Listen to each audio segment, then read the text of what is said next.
saya take over aja. Untuk yang selanjutnya yaitu pemaparan contoh penelitian ya. Ada 4 judul nanti yang dijadikan contoh. Yang pertama akan disajikan oleh Ibu Hepatika. Apakah ada Ibu Hepatika?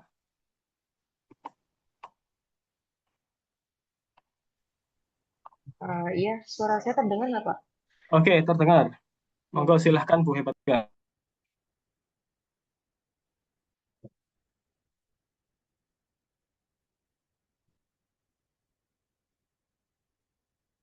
Oke, izin share screen ya.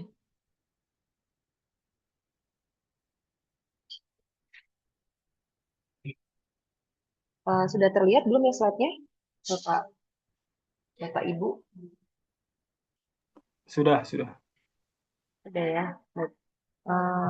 Pertama-tama, Assalamualaikum warahmatullahi wabarakatuh. Waalaikumsalam warahmatullahi wabarakatuh. Baik, terima kasih mungkin kesempatannya Pak Mirza dan tim. Di sini mungkin saya nggak banyak ini ya, nggak banyak nanti menjelaskan apa namanya tentang AI-nya, tapi ini lebih ke riset yang pernah saya lakukan dari multidisiplin. Di sini perkembangannya mungkin untuk judul playernya kan memang di penelitian saya pertama di tahun 2020 di mana itu saya meneliti tentang leptomeningeal metastasis atau penyebaran sel cancer pada organ di otak seperti itu melalui citra MRI. Tapi ternyata perkembangannya kalau saya cuma jelasin itu nggak relate. Kenapa? Karena perkembangan AI ternyata dalam kurun waktu kurang lebih 5 tahun itu sudah sangat berkembang. Dulu penelitian saya termasuknya penelitian yang lumayan sulit gitu ya. Di tahun 2020 itu kita segmentasi otak lewat gambar MRI itu masih sulit gitu ya, masih banyak tantangan di situ. Kemudian tahun 2020 pertengahan transfer learning itu masih menjadi salah satu tema di mana AI komputasi AI salah satunya adalah dengan transfer learning dan itu menjadi dulu tuh cuma S3 aja yang apa namanya belajar transfer learning. Tapi kalau sekarang di tahun 2025 ini transfer learning udah dipelajarin sama anak-anak S1, bahkan udah jadi diimplementasikan di aplikasi, dan anak-anak S3 main apa sekarang? Banyak transformer ya, udah main transformer, kemudian segmentasi juga udah pakai deep learning, pakai unit dan lain-lain. Nah, di sini mungkin saya lebih banyak memberikan brainstorm aja kepada Bapak Ibu yang hadir di seminar pada siang hari ini, di mana artificial intelligence in interdisciplinary research. Ya, jadi from technology to real world implementation. Jadi di sini saya lebih pengen menjelaskan barangkali impact ataupun implementasinya yang ada di dunia nyata itu nanti seperti apa. Barangkali Bapak Ibu di sini yang dari lintas keilmuan mungkin bisa mulai memprediksi ya. Kalau tadi juga Pak Mirza menjelaskan dari prediksi, memprediksikan kira-kira ke depan saya mau penelitian apa yang ada hubungannya dengan AI. Karena AI ternyata nggak cuma di medis, nggak cuma di teks, nggak cuma di apa yang namanya tadi ya keuangan dan lain-lain. Ternyata banyak banget aspek yang lingkup. Dan kebetulan saya di sini ada 3 aspek yang saya lakukan riset saya dan itu berkaitan dengan kesehatan.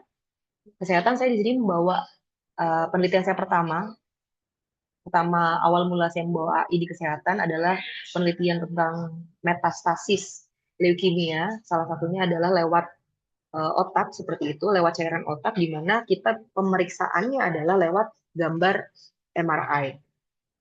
Kemudian saya juga pernah melakukan riset juga di kesehatan tentang deteksi dini anemia. Yang dilihat dari mana? Kalau jadi proyeksinya kalau kita bicara AI itu biasanya manusia bisa lihat keadaan manusia anemia tuh dari mana ya? Secara kasat mata kelihatan dari mana ya? Di situ saya ambil di situ konjungtiva mata. Kemudian psikologi saya juga ngambil di sini ada tentang kesehatan mental dan SDM. Mungkin ini penelitian juga yang kemarin dengan Bu Hesti ya, dosen manajemen dan juga dengan dosen akuntansi, di mana membuat sebuah aplikasi mengenai uh, sistem untuk decision support system ya dalam menentukan calon namanya calon pelamar yang sesuai dengan pekerjaan yang diharapkan oleh si HRD. Jadi di sini sebenarnya kecerdasan buatan adalah jembatan antar disiplin ilmu, di mana AI itu bukan hanya sekedar teknologi, tapi juga merupakan platform fundamental yang memungkinkan kolaborasi lintas disiplin, di mana fungsinya atau tujuannya adalah untuk memecahkan masalah paling kompleks di dunia nyata. Kemudian tujuannya adalah di sini menerjemahkan kemajuan teknologi AI, mulai dari algoritma deep learning hingga visi komputer atau computer vision atau penglihatan komputer, di mana itu menjadi solusi nyata yang memberikan dampak positif dan terukur bagi masyarakat, mulai dari ruang diagnosis klinis hingga lingkungan pekerjaan.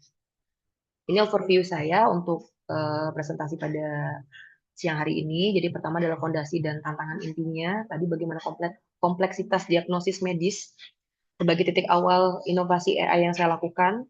Kemudian mungkin studi kasus satu di mana AI itu dalam diagnosis klinis presisi, terutama pada komplikasi leukemia dan anemia untuk kesehatan masyarakat. Kemudian studi kasus dua adalah AI di mana untuk kesejahteraan manusia, di mana implikasinya dalam mendukung kesehatan mental dan juga manajemen sumber daya manusia. Dan nanti langkah ke depan bagaimana tantangan dan peluang kolaborasi dengan interdisipliner Bapak Ibu sekalian di sini. Dan potensi mungkin kerjasama riset dengan AI. Mungkin studi kasus pertama, di sini Bapak Ibu yang dari kesehatan mungkin akan lebih paham atau ngena barangkali nanti bisa terbayangkan di kasusnya yang sesuai dengan bidang keilmuannya masing-masing. Kalau di sini penelitian saya sebenarnya adalah untuk memberikan meningkatkan akurasi dan kecepatan diagnosis. Karena sekali lagi AI itu tidak untuk mendiagnosa, tetap gold standar adalah dari praktisi kesehatan, dari expertise kesehatan, dari dokter seperti itu. Jadi di sini hanya untuk meningkatkan akurasi dan juga kecepatan diagnosis untuk intervensi medis yang lebih efektif dan pasien akan menjadi lebih baik treatmentnya.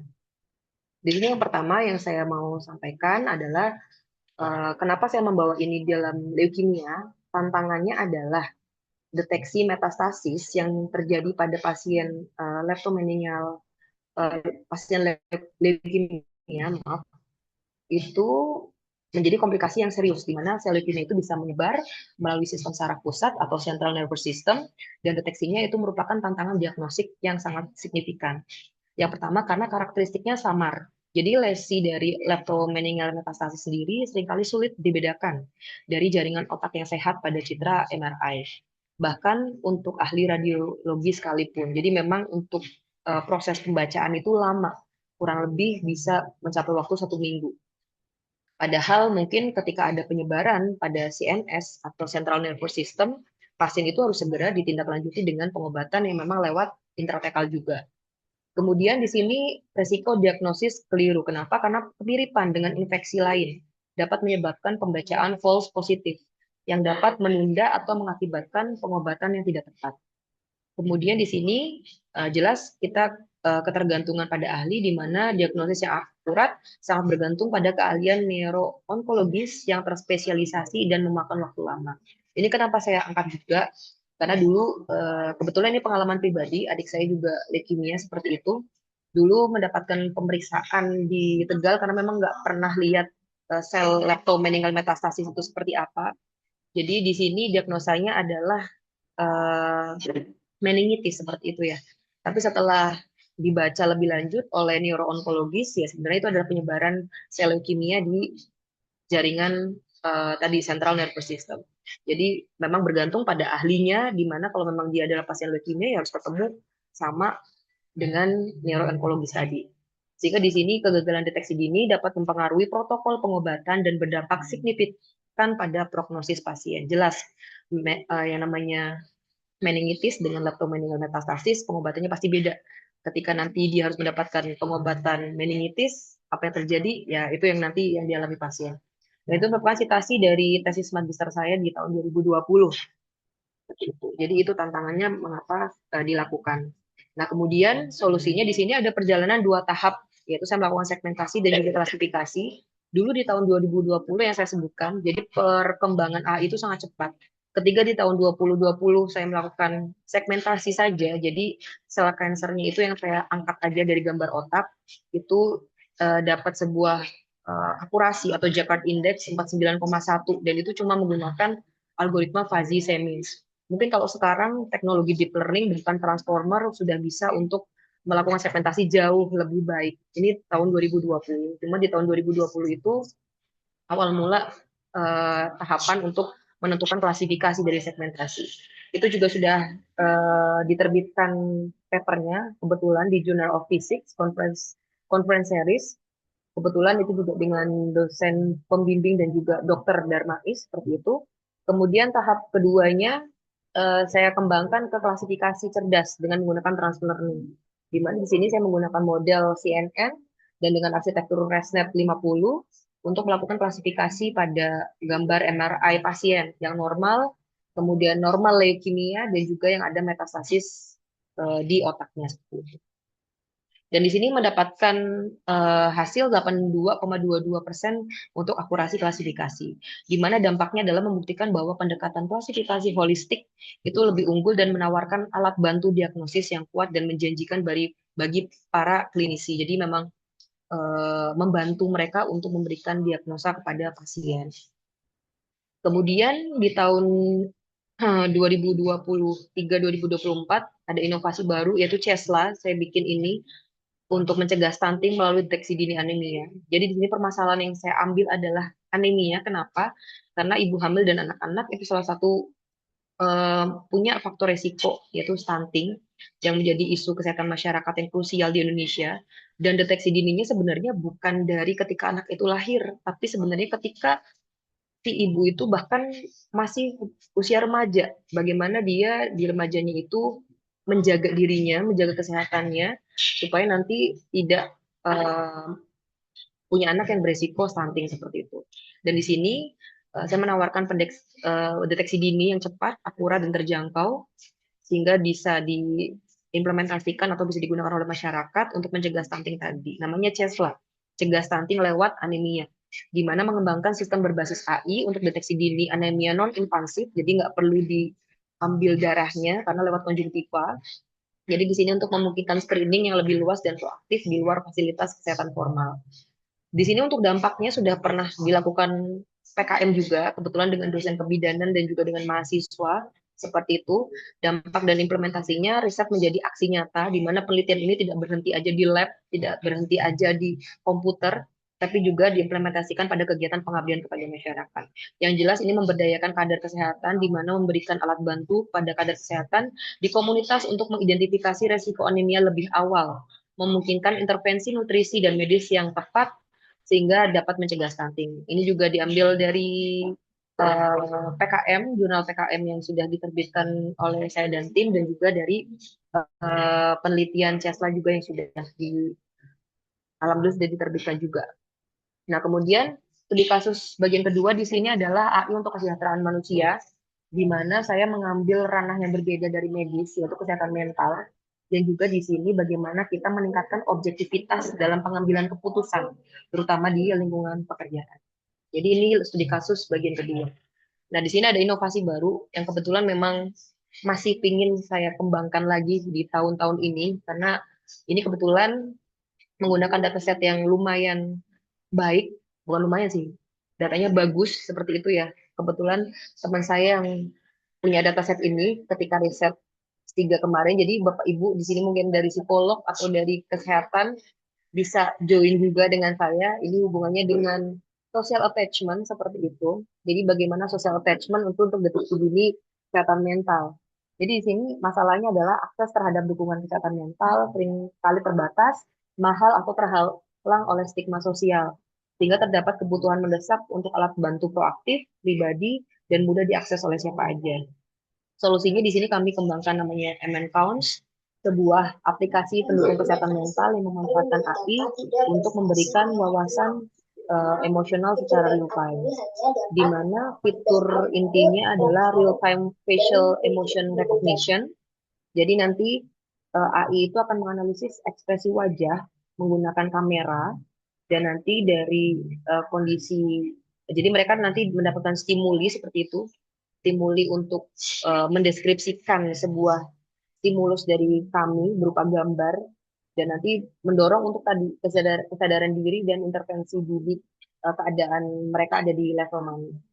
Di sini dampak validasinya sudah ada inovasi ini sudah diakui dan dilindungi secara resmi KKI-nya, Kebutuhan Program Komputer dengan pencatatan nomor sekian yang saya cantumkan di bawah, dan juga potensi skalabilitas, di mana sebagai aplikasi digital, MNCounts berpotensi menjangkau audiens yang luas, menyediakan langkah pertama yang penting dan non-intimidatif dalam perjalanan kesehatan mental. Sehingga masih ingin terus dikembangkan untuknya nanti aplikasi MNCounts ini bisa berkembang lagi nanti sampai di share di Play Store dan lain-lain mungkin nantinya. Kemudian inovasi yang kedua adalah tentang objektivitas dalam rekrutmen SDM. Ini kebetulan kerjasama dengan dosen manajemen dan akuntansi, di mana di sini kita mendapatkan permasalahan rekrutmen tradisional, di mana rentan bias bawah sadar yang kita nggak sadari seperti itu memakan waktu dan seringkali tidak berkorelasi dengan kinerja kandidat di masa depan. Makanya kami di sini membuat sebuah aplikasi, yaitu solusi menggunakan gesture detection dan juga NLP, Natural Language Processing, di mana nanti kandidat itu cukup memberikan CV kepada perusahaan dan perusahaan menyertakan job description, kebutuhan pekerjanya seperti apa, di matchingin seperti itu menggunakan Gaussian similarity, dan ketika lolos nanti mereka harus membuat sebuah video seperti itu, video untuk kita mengukur tingkat intelijensi, kejujuran, kerjasama, intinya soft skill yang dimiliki oleh calon kandidat tersebut dengan menggunakan gesture detection. Kemudian untuk dampak dan validasinya, alhamdulillah sudah ter-HKI juga untuk job AI ini atau decision support system dalam rekrutmen dan juga dalam proses publikasi seperti itu.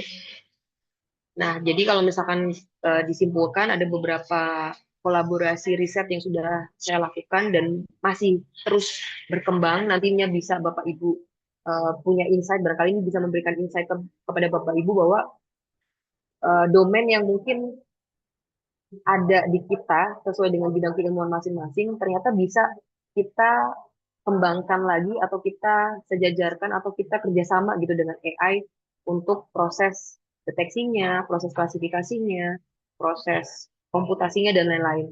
Ini saya contohkan di domain onkologi klinis, tadi ada klasifikasi citra medis, kemudian anemia, juga deteksi dini non-invasif berbasis AI, kemudian MNCounts, di mana untuk kesehatan mental, kami menggunakan real-time emotion recognition, kemudian untuk decision support system rekrutmen juga tentang manajemen SDM itu terkait dengan profiling dan decision support system.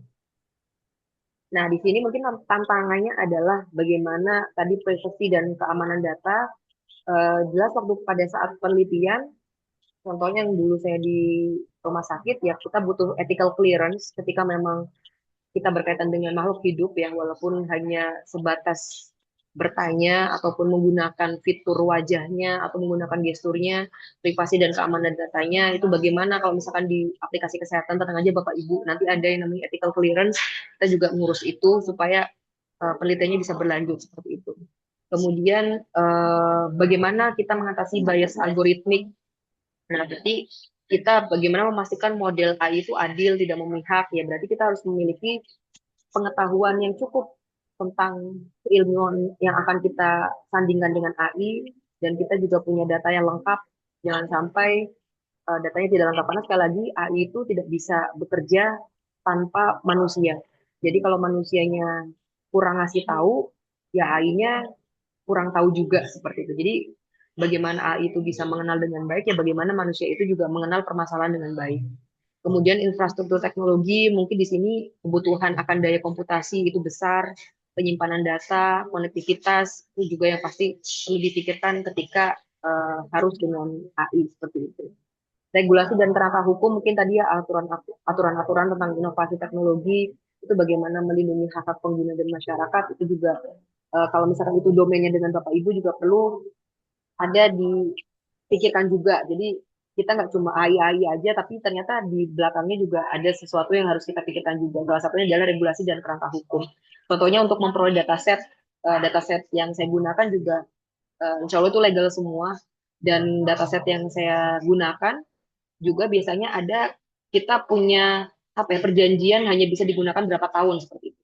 Jadi kalau misalkan lebih dari 1 tahun misalkan saya nggak boleh mempublikasikan itu atau tidak boleh melanjutkan penelitian dengan itu. Jadi saya harus memperbarui apa yang namanya dokumen untuk perpanjangan dataset dan lain-lain. Ya, jadi nggak cuma itu aja, nggak cuma apa ya semua hal bisa di AI, tapi regulasi dan peraturan hukum juga harus kita perhatikan juga.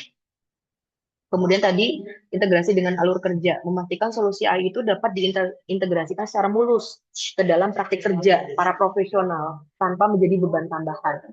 Jadi jangan sampai AI itu ketika ada tuh malah bikin lama.